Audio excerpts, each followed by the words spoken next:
Chapter 20. Reunite. That evening another gale came in from the port. It howled up the river, whisking slates off roofs, and making everyone irritable and edgy. Septimus was marooned in the wizard tower under the eagle eye of Marcia Overstrand. He was beginning the complicated preparations for his first projection, which was an important milestone in any apprentice's studies.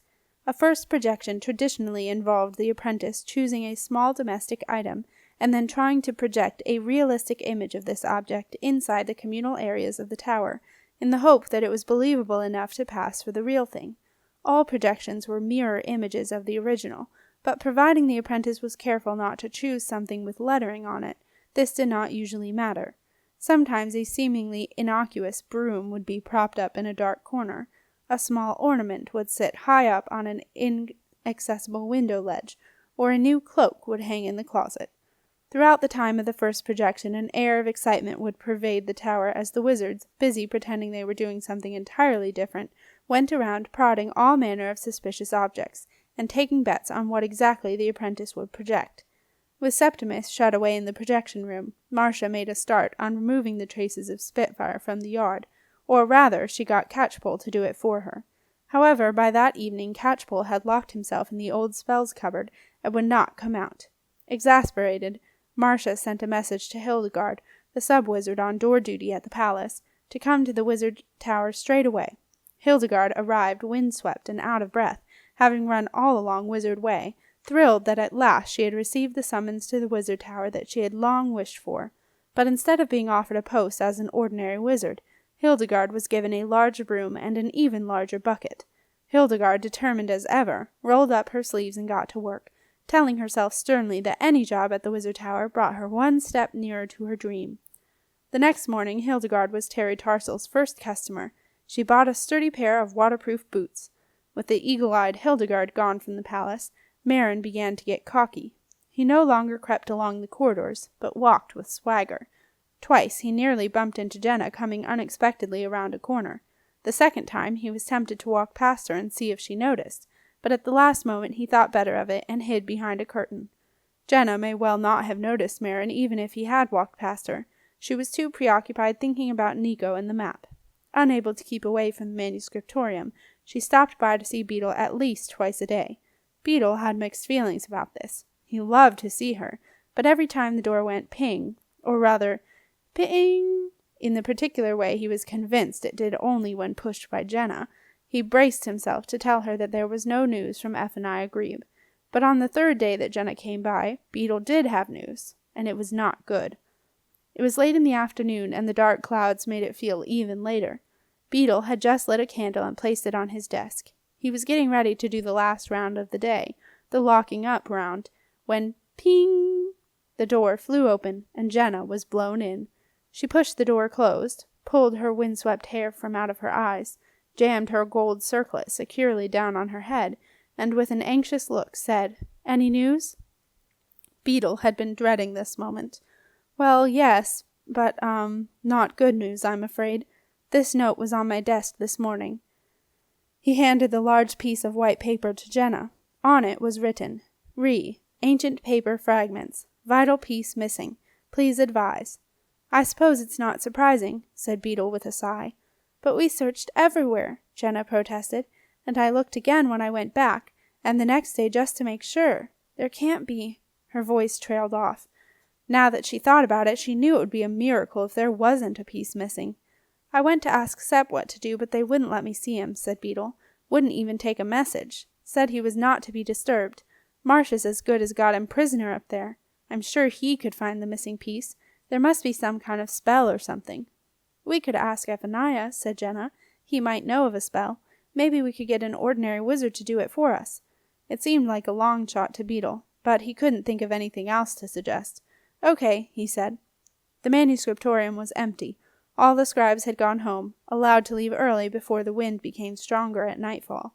Even Jilly Jin had retired upstairs to the chief hermetic scribe's rooms. As the wind rattled the office partition door, Jenna and Beetle crept through the rows of desks, which rose high above them like skeletal sentries, and gave Jenna the creeps. At the top of the basement steps was a basket with that day's offerings, a couple of spells to be reset, and an old treatise in need of rebinding. Beetle picked it up and took it down with them. Beetle and Jenna pushed open the green baize door and set off through the cellars, which were almost blindingly bright in contrast to the shadowy manuscriptorium. Once again the cellars were empty, but this time they walked briskly through and headed for the last one. There they found Ephaniah Grebe peering through a large magnifying glass and hunched over the table, which was covered with hundreds of tiny scraps of paper, spread out like a huge, impossible jigsaw puzzle.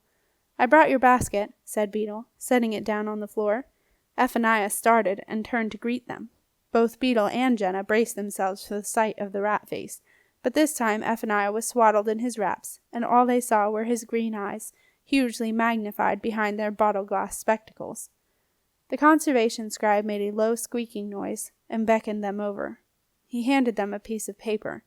On it was written, "I have succeeded in reuniting all papers bar one." Ephaniah waved his hand toward a neatly stacked pile of papers on a shelf behind them. "Well, look at those," said Beetle, trying to cheer up Jenna. "They're all back together. There's only one missing. That's not bad, is it? I bet the missing piece is one of those boat doodles. There were lots of those. Chances are it won't be important. Just a scribble." Jenna was about to say that all of Nico's scribbles were important to her, when Ephaniah placed another piece of paper in front of them. "I have strengthened all the papers, but for future safekeeping I should like to bind them. Do I have your permission?" Jenna nodded. Ephaniah's eyes smiled. This was a job he loved. From a drawer in the table he took 2 thick pieces of card, covered in the new Jilly Gin rebranding reddish-purple manuscriptorium cloth. Taking an eyelet punch, he made 5 holes down one side of each card, and then picked up the sheaf of reunited papers, and sandwiched them between them.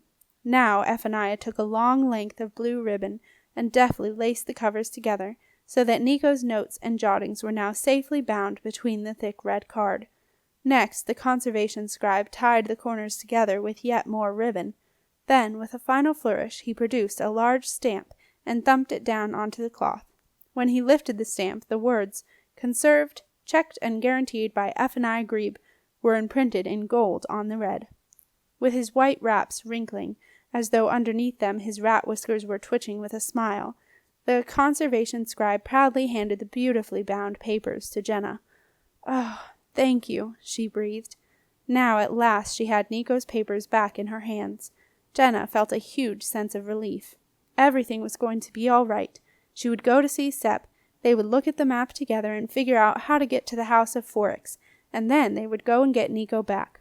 Her thoughts running far ahead, Jenna found herself wondering if she could persuade Jilly Gin to give Beetle some time off. It would be great if Beetle could come with them too. Just as Jenna was planning what she would say to Miss Gin when she refused to let Beetle go, Beetle's voice broke into her thoughts. "Have you seen what's missing?" he asked anxiously. "Missing?" Jenna came down to earth with a bump. "Yes, the one that wouldn't reunite. Which one was that?" "Oh."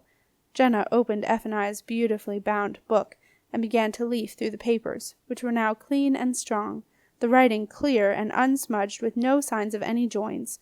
The conservation scribe had done a wonderful job. There were many things Jenna had not seen. Lists for food, supplies, clothing, a messed-up application for 2 travel permits, numerous to-do lists, and several urgent must-do lists. Then there were the things she remembered seeing in Marcellus's attic, the boat doodles, the knot diagrams, the winter market list, the games that Nico and Snorri had played. They were all there except for one thing, the map. Jenna looked at the mess on the table in despair.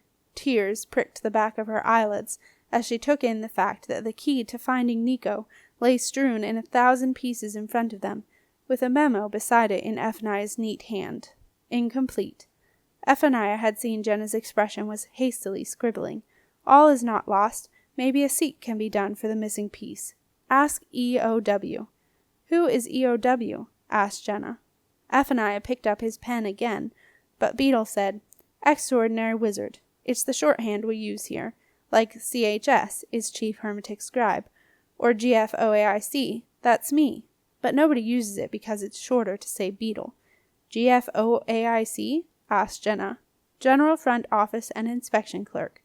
"Ah," said Jenna. "Well, GFOAIC, would you come with me to find Marcia, please? She might listen to 2 of us." She turned to Ephaniah and said, "Thank you, Mr. Grebe. Thank you for giving me back Nico's things." She clutched the beautifully bound book closer to her. Ephaniah nodded and produced a neatly written card, which he presented to Jenna with a flourish. "I have enjoyed your visits very much, Princess. I would be honored to see you again, and hope I may be of service in the future." Jenna smiled. "Thank you, Mr. Grebe. I shall be back very soon with the EOW, and then you can do the final reunite," she said, sounding much more confident than she felt.